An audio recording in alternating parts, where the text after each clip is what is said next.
We are live. Hello, everybody, and welcome to Lit Chick. I'm your host today, Julie Gerstenblatt, and I am here with Nancy Thayer. Hi, Nancy. Hi, everyone. Hi, Julie. Hi. Okay, I'm going to start by giving a little bit of your bio because it's so long and fabulous. I can't cover it all, but I'll give a little bit of bio, and then we'll start talking about summer love. So. Okay. About Nancy. Nancy Thayer is the New York Times bestselling author of more than 30 novels, including Summer Love, Family Reunion, Girls of Summer, Let It Snow, Surfside Sisters, A Nantucket Wedding, Secrets in Summer, which is one of my personal favorites, The Island House, The Guest Cottage, An Island Christmas, Nantucket Sisters, and Island Girls. Oh, my Phew, goodness. I think there's like 35 of them. I'm not entirely sure. Let me also just say Nancy has a BA and an MA in English literature from the University of Missouri at Kansas City. She was a fellow at the Breadloaf Writers Conference, and in 2015, she was awarded the Romantic Times Career Achievement Award for mainstream fiction. Born in Kansas, Nancy has been a resident of Nantucket for 35 years, where she currently lives with her husband, Charlie, and a precocious rescue cat named Callie. Welcome, Nancy. Thank you, Julie. That was comprehensive. Thank you. So, in honor of you today, I have swapped out my white blazer for my Nantucket hydrangea blue blazer. Oh, lovely. I'm also wearing my Nantucket basket Oh, because, you are? yeah, when it comes to Nantucket, I don't live there, but I'm pretty hardcore. So And you've written a book that's a historical novel there? yes, yes, we're here to talk about you, but I will just Oh, say that, yeah, I wrote a Nantucket novel myself. It's called Daughters of Nantucket. It comes out next March from Mira Books, which is an imprint of HarperCollins, and it's set around Nantucket's Great Fire of 1846. wow. So I will tell you more about it after, and we'll have plenty of time to discuss that in the months to come. But tell us about Summer Love, if you could just give us, and our viewers a little taste. Well, Summer Love is about four people who are 22. They've just graduated from college. They don't know each other, but they come to Nantucket to work for the summer, which people do a lot because you can make a lot of money here in the summer.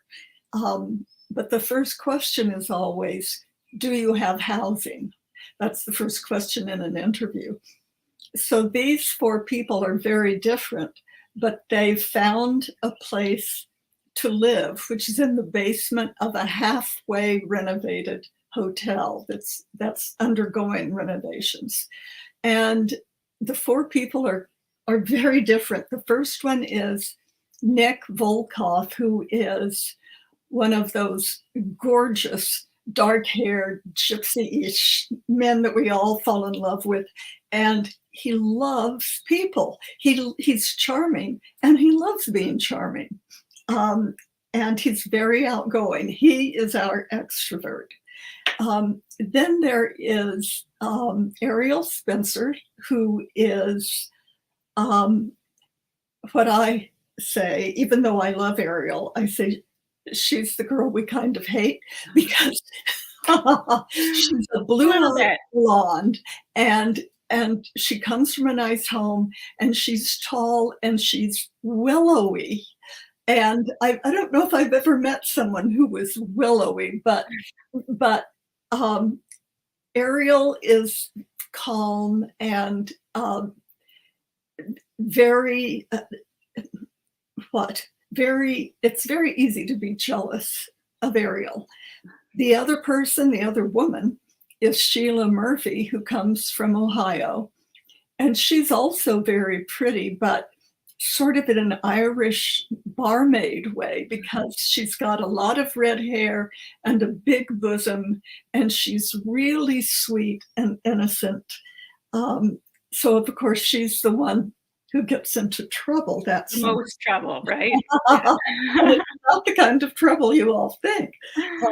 And then the last person is Wyatt Smith, who is the complete opposite of Nick, because Wyatt is from Missouri. His father is a professor at the University of Missouri in Columbia, and his father is a scientist and a geologist, and he expects Wyatt to do the same thing, to just follow right in his father's footsteps. So they come to Nantucket. They work at 4 different jobs, but they also get to go to the beach, to the beach parties, to swim, to meet other people, to go out at night at a beach party and dance to music and hold the beer up and laugh and get too drunk, and maybe you don't have to get too drunk, but maybe a little drunk, and just being young and having a wonderful time. So the 4 of them have ambitions, as we do when we're in our 20s. And I bring those 4 back in the year 2020 to Nantucket. And I got rid of COVID because It was in the way. It was in the way of the 25-year reunion. We just didn't need that. Right. So they come back and we see if they have reached their ambitions, if their dreams have come true.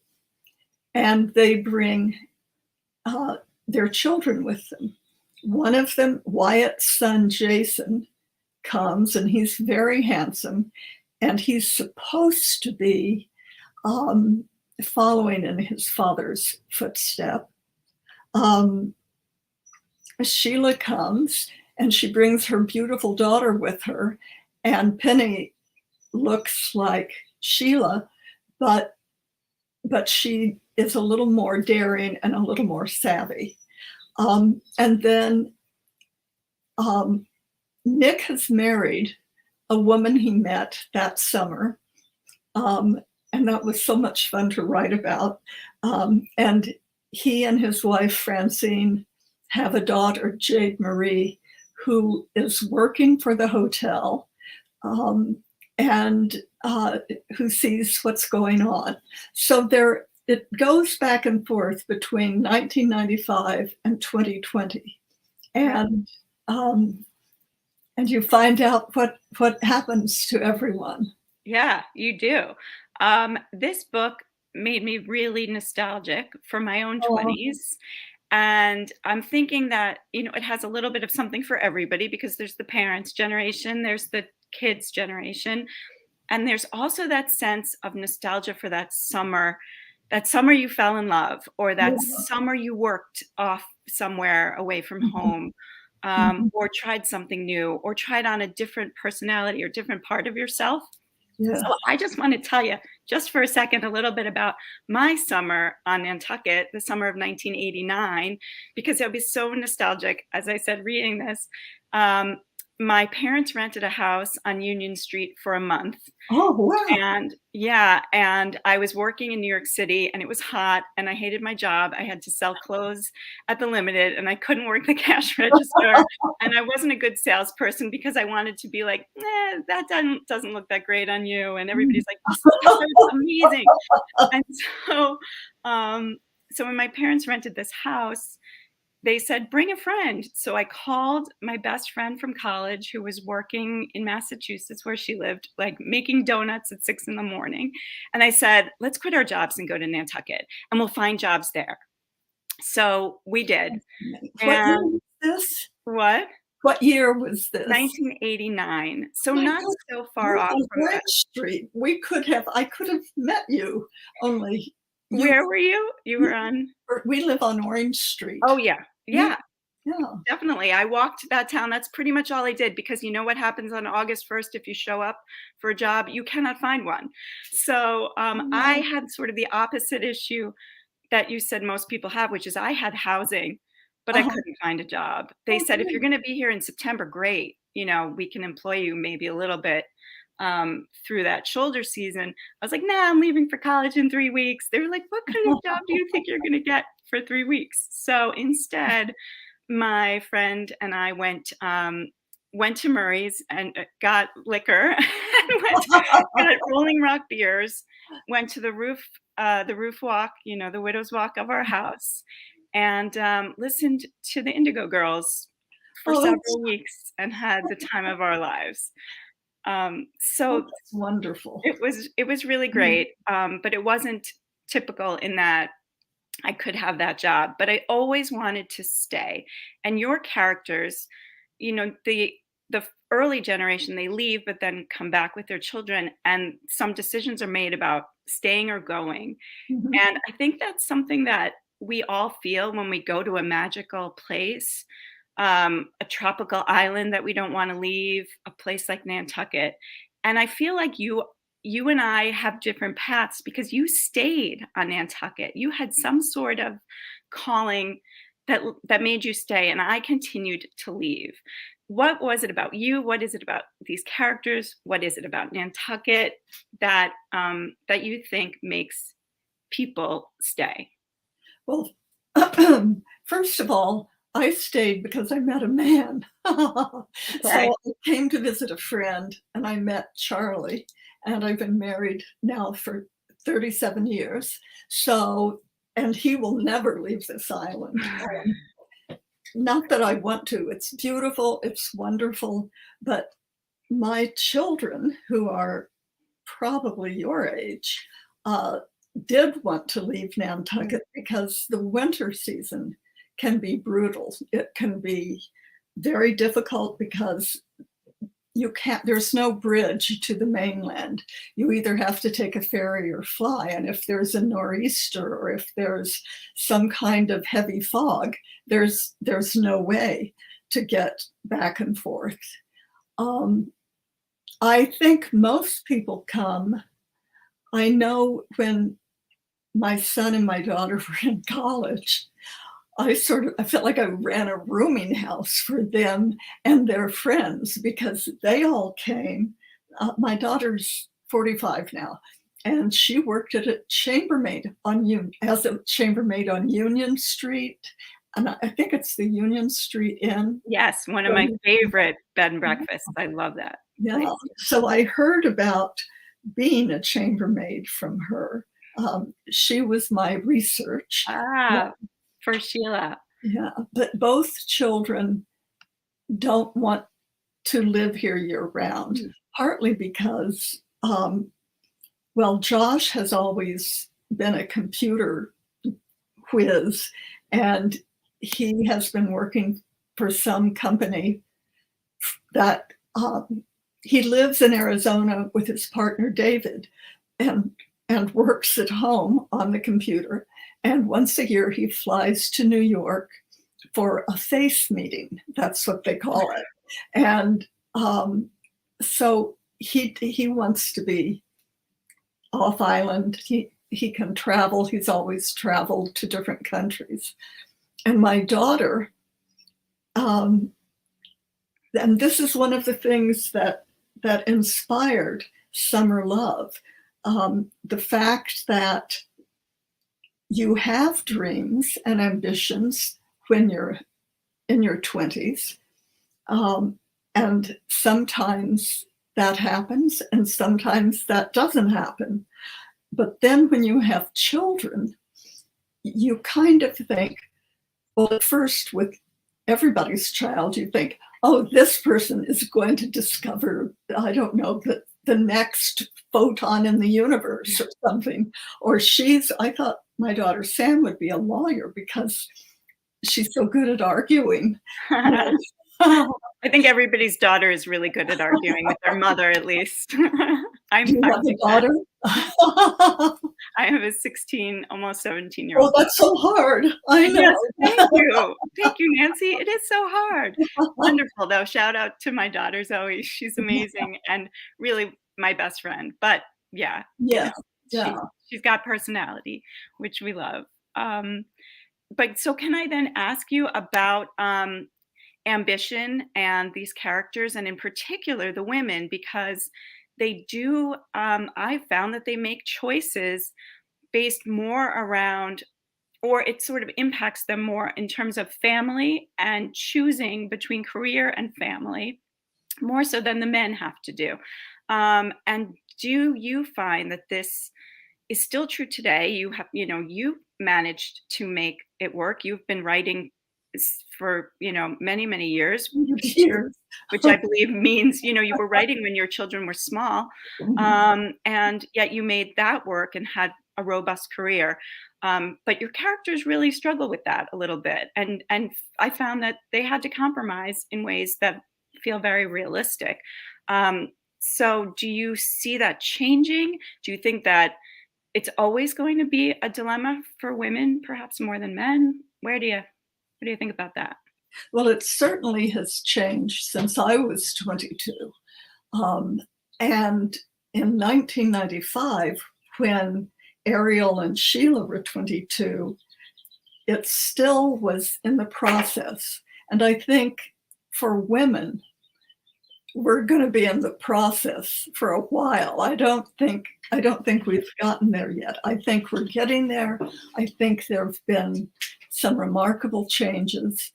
Um, I think I for women, I think, oh, I've read so many books, and I know some, and I was somebody who I worked when I had two little children at home, and I was divorced. I was a single mother.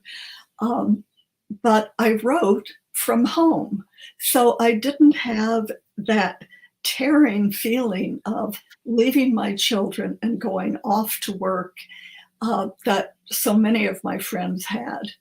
And I think a lot of men are now changing so that they're willing to take more of the household responsibilities on, more of the getting up in the night to change the baby's diaper. But I think we in our hearts are more torn Mhm. about leaving the baby, the little child, the 2-year-old. I think it might be a genetic thing, a physical thing, a biological thing. What is it? The biological imperative. Mhm. Um, but and this doesn't happen in my book, but I'm adding this. I think COVID changed so that so many women could do their work at home, Mhm. and they discovered that they could be at home with their children and work, and their companies are allowing them to do that. I think we're in a real change right now. Yeah, I agree. I think that there's benefits and then there's drawbacks too, which is that now you're doing all of it from home all the time, Yeah, 24/7, right? Your yeah. child is there and your work is there, and Mhm, you kind of mhm, can lose yourself in a different sort of way in that world. But it's a conversation that I have a lot with actually our producer, Jenna Payon, because she has a 1.5-year-old at home, and I'm in the other phase where I have a 16 and 20-year-old. And there's a feeling of the career that she's starting that is being like held back a little bit or changed. And because of that baby. And I keep telling her, it goes so fast. That thing yeah, that you say that people yes. would say to me when I had a baby, oh, enjoy it when the kid's screaming and crying and it's horrible, and you haven't slept for days. Enjoy it, it will go so fast. And now I find myself actually beginning this career that we talked about at the beginning of the broadcast and starting, my debut novel will come out when I'm 52, almost 53 years old. Um, and in part, that was because of my children, but in part, it was because I chose a different career Mhm. first. So it's just interesting. This book made me think about all these choices women have. And I do see one of the characters, without giving it too much away, kind of doing a similar thing in her 40s and perhaps beginning this career and getting to be the person in some ways that she always wanted to be. And so I love seeing that. Can you just talk to me a little bit about the structure and the back and forth nature of this dual timeline? Is that hard to do, fun to do? Are you a plotter versus pantser? Do you plan out, or do you like fly by the seat of your pants? I have a feeling that you don't do that. I feel like it's well plotted, and I found structurally there's a moment, again, I won't give it away, but where the past and the present meet Mhm. kind of 3/4 of the way or so in, and that was so masterfully done. I really found myself as a writer, as a reader too, enjoying it, and as a writer wondering how you planned that, thought through that, and built towards that in your whatever planning you do. So can you just talk about how you Wow, thank you. Um, I have to say that I've always just written, Oh, but then I go back, maybe let's say I write 6 or 7 pages a day. The next day I go back and I might throw away 5 or 6 pages, keep a sentence or keep a page. I My process now, and with Summer Love, was I wrote maybe 3/4, no, not that, let's say I wrote 1/4 of the book, but I wrote a synopsis for my editor, and I hate writing a oh, synopsis. I hate writing Hate synopsis. it so much, Oh it's so my, hard. How can you sum everything up, the action and the emotions and the people in one page? But when I got it down so that I could share it with Shauna Summers, that is her last name, um, uh, she was a remarkable help to me because there were scenes that she said, just get rid of this. She made suggestions. And in this book, I felt like I worked a lot with I took my editor's advice. And Stephen King said, always do what your editor tells you. So I really had a lot of help from Shauna. mm. Um, So but I sort of knew what my characters were going to do and how they were going to be.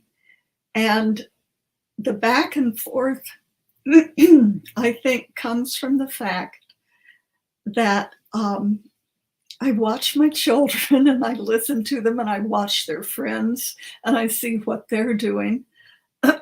And I sort of steal from them. I don't steal. I mean, you wouldn't read the book and say, "Oh, that's Nancy's daughter." For sure, you wouldn't. But I see where they are in their lives, and I can remember stupid things I did when I was in my 20s, and I can remember thinking, well, once you're 21, you're an adult, or maybe in Kansas, when you're 18, you're an adult. That's where I lived.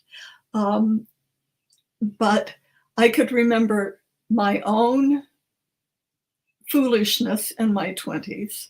And I could also remember my son and daughter's foolishness in their 20s. And then I know how I turned out, and I know how they are turning out. mm, Um, and Josh turned out exactly like we hoped he would, not hoped, knew from the very moment he was born, practically.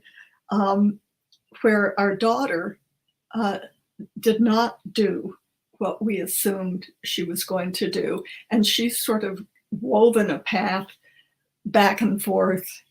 And it's their lives, my life, my friends' lives, not the details, but the sense of how people get through their lives, how they achieve their dreams. That was sort of, for me, the main theme of my book. That's what I wanted to write about, because one of the things I discovered in my own life is that you can achieve your dreams. mm, And that has happened for many people I know.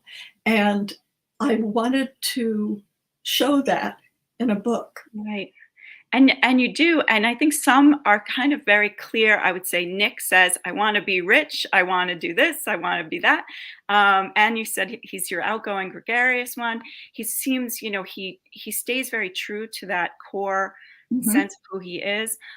Some of the other characters, it's interesting to see where they start, where they end up, and then mhm, also their expectations or what they want for their children, um, and whether, they seem, disappointed or surprised by their own those choices. mhm, Um, so I know that you say family, friendship, relationships is the core of your stories and your storytelling, and that you've been labeled kind of a beach read, mhm. and that you're okay with that at this point.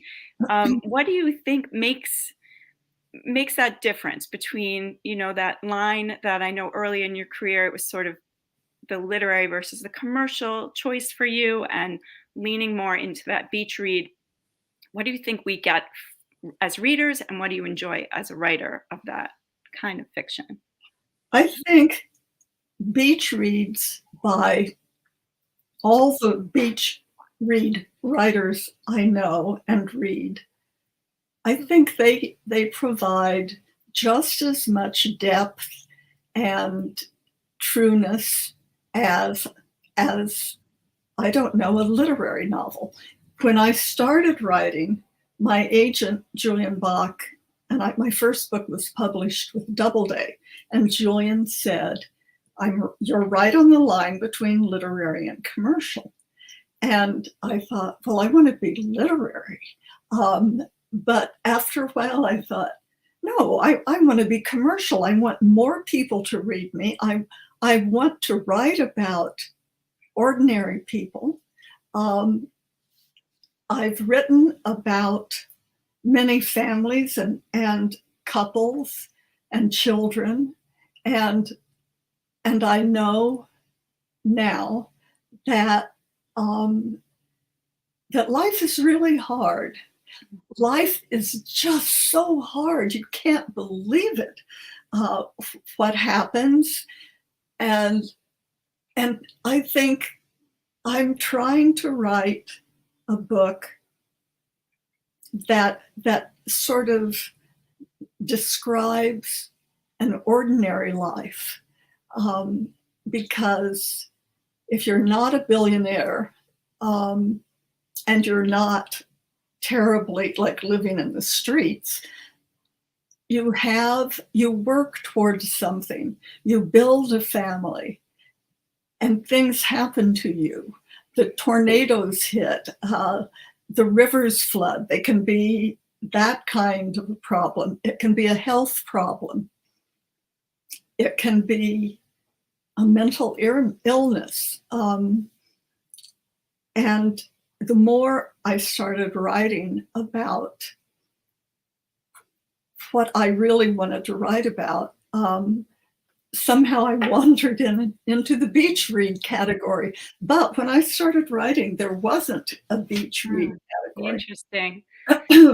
My first novel came out in 1980, and it was pretty much a romance novel, or you're really literary. And if you're literary, that means children are tortured or something like that.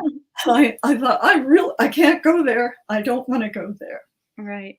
Yeah, I remember reading, I'm thinking, let's say Danielle Steele was an option for me in the early to mid '80s.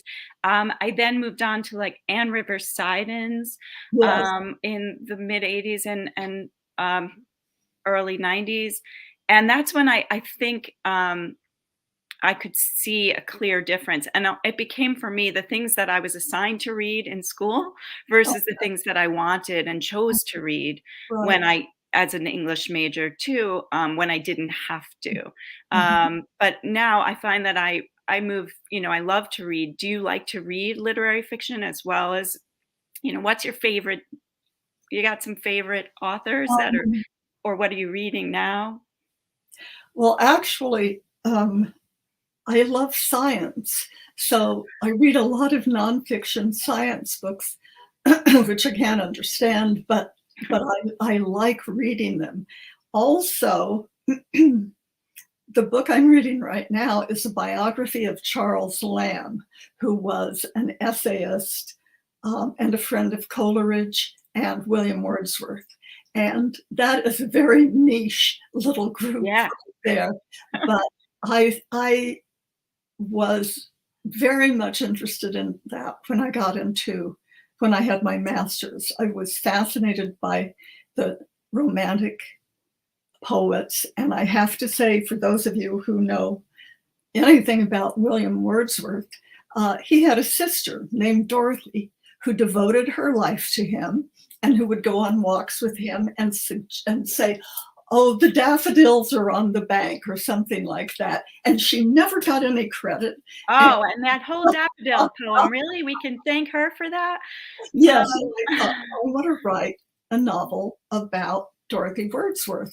But that is historical. And as you know, that takes a lot of research. So yeah. that's on a back burner. But it sounds like you're already doing that naturally in your everyday kind of reading. Mhm. It's interesting because I started out writing commercial fiction and found that it didn't sell, that something about it didn't.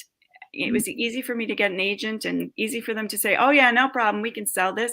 And then it didn't. And so it wasn't until I started writing historical and did take about 9 months to research before I started writing, but I remember my agent at the time said, "Okay, I'll see you in 5 years," is what Oh, she said, and I oh, was like, "5 years? I'm not getting any younger," and, then I wrote it in 2. good. So, and sold it in, the whole thing was about 2.5 years. So, I believe in your ability to write historical if that's something, and I'm sure we would all love to see, you and come along for the ride. But how do you sustain a career that you've had? How do you continuously come up with ideas? Are you going to be writing another similar, book next year? And how do you not, feel like you're, I don't know, it feels like a lot of work to get a book out every year, a lot of mental and emotional work, um, and a lot of pressure, quite frankly, because I'm thinking about this for my own career. Am I going to be the kind of person who puts out a book a year, or am I more of a every 2 to 3 years? And I think because of historical, it's going to be the every 2 to 3. But so tell me about writing a book a year and how you come up with these ideas. Do you keep a journal of them? What happens? I think first of all, I have I have my children are grown. I live on Nantucket. Nothing Nothing happens. to do in the wintertime. um, and and I want to write. And I live on this beautiful island, but I don't go swimming. I do walk a lot. Um, and summer is full of friends and guests. But everyone who knows me knows that I'm not my sweetest self if I haven't been able to write in the morning. So when our daughter and everybody comes, they don't come up uh, well, I don't see them until around noon. Um, and as for coming up with the ideas, I have so many ideas, and I walk a lot. And while I'm walking, ideas will come to Mm, me. And I might see a person who I don't even know, but she'll be with her dog, and I'll think, oh, that person. And then in my mind, I come up with a biography for her, which absolutely isn't what she really is. I think our world, we're based on the family unit and friendship. And that is not going to change. What's changing is technology. It makes it possible for you and me to talk like this and for yeah. our friends and readers to see us. Um, but I think it's possible that the availability of technology keeps us from going into that really isolated place that we have to go to write a book. And for me, that's a problem because I'm I'm um, I'm a real introvert. I The older I get, the more introverted I am. I'm married, and that helps. And my husband reads a lot of books, and we have friends. So it's not like I'm a hermit, but I'm I'm very happy when I'm up here in my study writing. I have a half moon window that I could look out over the harbor. Thank you, Debbie. Debbie likes my videos. I Of go on walking. walks around the island because it's so beautiful. Um, I hope I keep writing forever. I have a contract. I have a book coming out next year called All the Days of Summer. And it's about basically a mother-in-law and a daughter-in-law. Ooh, okay. Yeah. So, yeah, okay, everybody is like, "Oh, I know about that." Um, Talk about conflict built right in.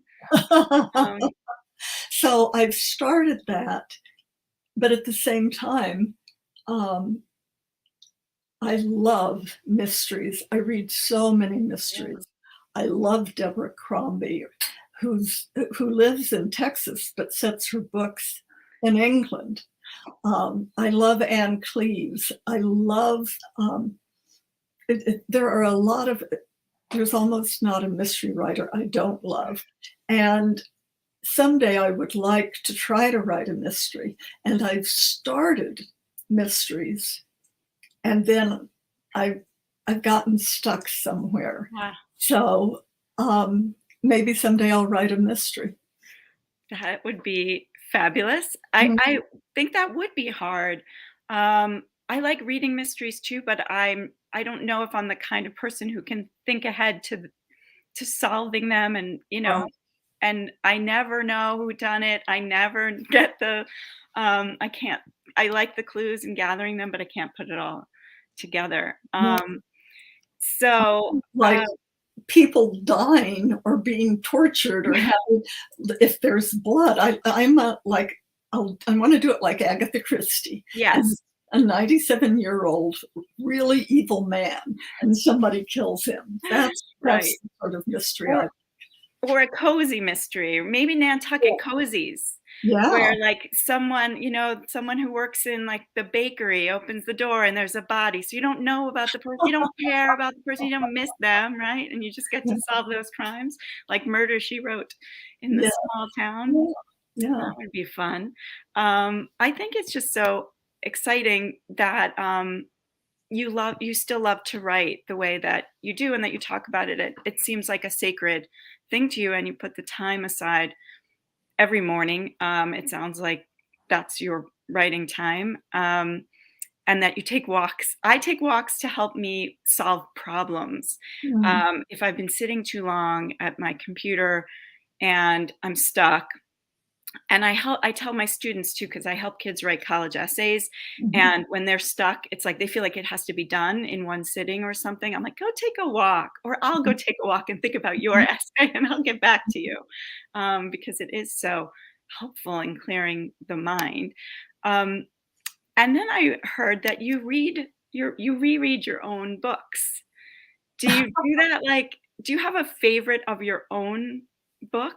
And have you read any of them recently? Um, I don't have a favorite of my own books.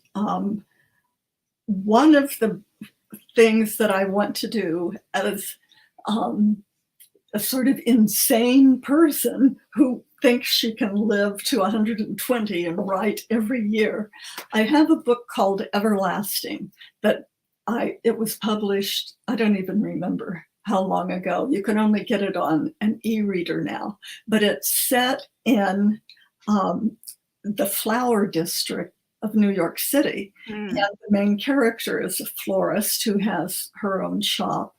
And I did do research for that. I went down to New York rented an apartment for a week and went down to the Flower District in New York at 4 in the morning, Mhm. which is not when I like to be up. And here were all of these huge longshoremen, like big burly guys, carrying huge boxes of flowers packed in ice, Mm. shipped from Amsterdam, where there still is a flower auction. So I wrote about a florist and a woman and a flower shop in New York City, and I had a lot of fun with that. But Catherine has a grandmother who has a house out in the Hamptons, and it's a beautiful house with a fabulous old-fashioned garden. And I kind of want to get back there. I kind of want, um, that's another book that I want to write. A lot of people have asked if I would write sequels to any of my novels. I would love to do that, but I don't know if I will. One thing I'd love to do is get a lot of my characters from my different novels in a novel and have them Amazing. all. Yeah, that would be so much, for me, that would be so much fun. Right. Well, you like writing reunion books. You have several books that have reunions, but now this is really it's a meta reunion of Nancy Thayer characters in Nancy Thayer book. Yeah. That would be cool. One book I didn't read, it's an earlier one of yours, but I think it has a ghost in it. It's like from 1988. And Yeah. that summer, I lived in a haunted house on Union Street, totally Wow. haunted. Yeah, the Captain Briggs house is totally, just for anybody who wants to know, it's totally haunted. Wow. Um, I wrote a novel called Spirit Lost, and it was the first book I wrote when I came here. And you should meet Blue Balliet. I You know, I have you her book know her? here. Oh, I you have haven't met her? her. Yeah, because Blue, for those of you who don't know, wrote a book about, ghosts on Nantucket, and and so many people say their houses are haunted. Our house was built in 1840, Mm. and I think it's probably haunted by plumbers and electricians and Well, no, maybe you're haunted by plumbers and I electricians think now that's it. because the house was built in 1840. So you said Orange Street, so your house Mhm. survived the fire, obviously, the Great Fire, and it didn't quite get out on, well, it got on a little bit of Orange Street, I believe, but no ghosts in your house, huh? Um, No. yeah, Well, not this that I was a friendly ghost, but that is why I bought, Blue's book because, I just was really taken with that and would love to one day write my own ghost story on Nantucket, perhaps. But do we have any questions from the audience? Jenna Payon. So Jenna is our usual Lit Chick host. We did like a musical chairs this week, and I'm sitting in her spot and she's sitting in mine. And here we go. Sharon, hi Sharon. How do you come up with character names? With so many books, do you have a list of names you already used so you don't repeat them? I should have a list of names. Um, I I always I will start off writing, and then maybe after a few pages, I'll think, no, this character can't be called John. He has to be called Nick, because John is more traditional, and to me, Nick is a little more spicy. I don't know why. Um, I write my characters, and after a while, I find their real names. And I haven't kept a list of names in my books. And I know that I've used Wyatt in another book, I think in Heatwave. And the one thing about the Wyatt there and the Wyatt in Summer Love is both Wyatts are good guys. So, and I don't know anybody named Wyatt. Um, I don't know how anybody comes up with the names. It's a very personal feeling, a choice. I don't use the name Charles or Charlie because that's my husband's name. Mhm. Um, I haven't used the name Josh because that's my son's name, but Josh is such a good name, Mhm. and there are a lot of Joshes around, and I know some of them. Right. Um, and sometimes I open the phone book, which is probably 2015 because who uses a phone book Right. anymore? But I I go down and I look at the various names and I think I might scribble down several of them because, for example, Harriet to me is the name of an older person. Mhm. But now I have friends whose grandchildren are named Mabel, um, Yeah. which I think is an old-fashioned name. Yeah, but it's so cute. I can Mhm. see where it's been given new life, so to s you Yes. know? Um, before we get to well, we can do Sharon. Give me a second on Sharon because I have a follow-up. It's kind of we can just leave the question up, but, comment or question, which is, um, it's kind of a comment. Do you but it's gonna be phrased like a question. Do you think people read your book because they love Nantucket and go all the time, or because they've never been and aspirationally want to be there? And I say that because as a person who's been going to Nantucket since the late 70s, I am certainly of that first category of readers, so much so when you just said, phone book, it reminded me of just this little thing that happens where one of the characters needs to make a call. She's in town. She knows that the phone in the Sand Palace is going to be locked in the office. And I'm saying to her, go to Union Street and use those bank up payphones. And she does. So I was happy. Yes, yes. but it, but that interaction of the people who feel like insiders because they've Mhm, read your book. mhm. But it sounds like you've also met, fans from around the country who um, just template with the idea of Nantucket. What do you find more? I think a lot of people read my books because they want to be in Nantucket for a Mhm. while virtually. But I I had published about 8 or 10 novels before I started with my Right. well, I my books were always about families.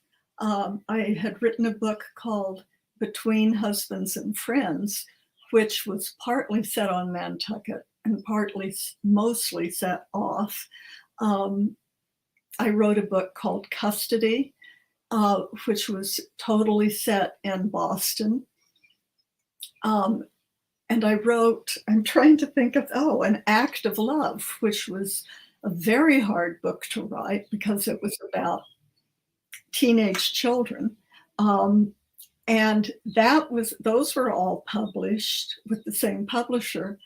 And I, then I hit this stage in life and I wanted to write a book called The Hot Flash Club. Yes. And my agent, Meg Ruley, said, "Oh, that's great." So it's the only series I've written with the same And people and 4 books. It's the only sort of comic, I hope comic, yeah. but also realistic, um, because it's about being in your 40s, 50s, 60s, having hot flashes, and that was sort of a bridge Mm. because the editor who bought Hot Flash Club and the others, um, suggested that she didn't say write a beach book, but she said do something set on Nantucket and get back to where you used to be. So Mm. then I wrote Moonshell Beach and Beach Book right there before people called them beach books. Um, Right. Got it. I mean, it's such and the Hot Flash Club, by the way. is something I feel like I'm joining right about now. In my life, that's where I am, and I love that. Just thinking about the seasons that you have been through in your life, and Mhm, so to have a career that really charts that for women too, mhm. um, from young from teenagers to young mothers to older, whether you're working grandmothers, the daughter, you have a sister I know who's 9 years younger, the relationships within families, and within a woman in her own life and herself is so great. We did have a question, I think, about a movie that may be coming out. We're Well, gonna there was a movie. I wrote a book called Let It Snow. Right. For some reason, before that, I wrote summer books, but I also wrote 2 Christmas books. One was called, Nantucket Christmas, and one was called An Island Christmas, and those were shorter novels, and I just loved doing it because Christmas on Nantucket is divine. It's just amazing and wonderful. Um, then I wrote Let It Snow, and that was picked up by Hallmark. And last winter, it was shown as part of the Hallmark Christmas movies. And it, it will probably come around in July when they have their July Yes, Christmas Christmas in special. July. Yeah. Um, and they got Hallmark got the plot of the book, but they didn't come to Nantucket. Hmm. So they filmed it in British Columbia, which is like mountains and evergreen everywhere. And and I was disappointed about that, Mhm. but I knew because my agent had told me that um, as soon as I signed the contract, they were done with me. It was like you have You've no lost say. control. Yeah, So, yeah, but it was fun to see that it's such a strange process, isn't it? I Writing, bet. it's so strange, and I in Let It Snow, which is now Nantucket Noel, Yeah. there's a girl who's about 10 and her name is Wink. And I don't know where she came from, but she was like, "You're going to write this book about me." And I did. And when I saw the Hallmark movie and Wink appeared, Wink, I just had goosebumps. I thought, there she is. Aw, Um, so even though it's not a perfect process, it's a wonderful process. And I think most writers have um, options on their books to be made into movies or TV series, but that becomes a completely different creature because then you have all kinds of committees and people with money and directors and writers and so on. Very different kind of thing. yeah, it does. I know several of my writer friends who, kind of every year or a few years, whenever the contract runs out on optioning their book, they get a little money and it stays in that cycle, but it doesn't get developed. It Right. just takes so much to make a film, where it doesn't take that much to say, I'm going to hold on to this and see if Yeah. I want to make it into a film. This one's mine. Yeah. But it's how exciting that it actually did come Mhm. to fruition. And Jenna Payon has a fun fact because she's a major Hallmark Mhm. movie person, and she said that Hallmark films almost all of their films in Canada. Um, and so, I think they wherever, even if it's set in Tahiti, maybe they would film it in Canada, because they use the same towns over and over in all of their films. It's probably has to do with what's easy and cheap and What's regular. already there and Yeah, yeah.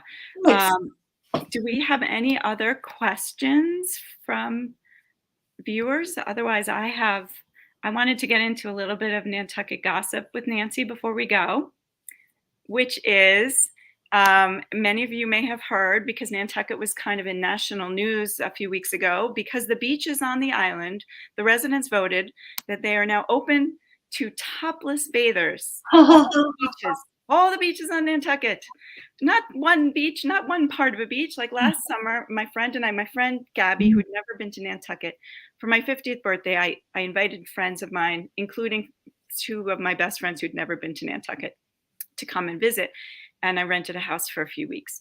And we were walking Surfside Beach, and we're talking, beautiful day, walk, walk, walk, walk, walk. And then Gabby goes, "Oh," because we reached the part of the beach that is the nude beach, when it's no longer really Surfside anymore, and it kind of, before it becomes whatever is next, Cisco or whatever. And so I said, "Oh yeah, we'll just, we'll turn around. We'll go. Well, it's time to walk back when we start seeing naked people." But so, what is your thought about? Did you get involved? Did you vote? Um, you know, I didn't get involved. I didn't vote, and I don't think we're going to see thousands of women without their tops this summer. I think I don't know. Maybe it's Dorothy Stover. I Who, don't remember. yeah, Who like led this campaign? yes, and she's a beautiful young woman. And I think what she was doing was more about equal rights than about wanting to show things off. I don't think that was in her mind at all. I think this was all about equal rights for her and for the various people who stood up and voted for it. It's kind of a silly equal right to have, and it's certainly not a law. I mean, we don't all have to go to the beach. Right, but you can't be arrested for being topless. Right. It's more of it's allowing, that not, it is not demanding that. I read similarly that she felt that if men can be without their shirts on beaches and without their tops, so too should women be able to. And I do see the point in that. But yeah, equal pay, for equal work is maybe the thing that we can fight for more. Yes. More in terms of equality. But it brings me back to the Quaker ideals of Nantucket, that men and women are equal and should be educated equal and should be able to speak equally. And so I think that there is something kind of interesting about Nantucket being the place where this was done, even though, like you say, it probably won't take us very far from what we are used to. I think that's it it has been an hour.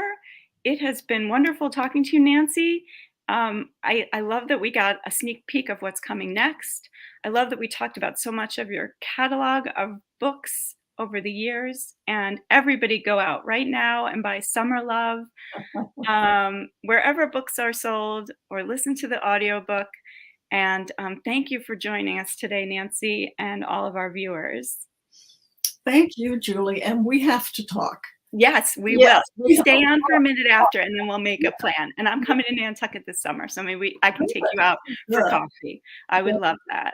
And next week, join us when Jenna Payon will be back, and I will be back to my spot as producer, and we will be interviewing the one and only Adriana Trigiani. So see you then. Bye, everybody. Thank you. Bye.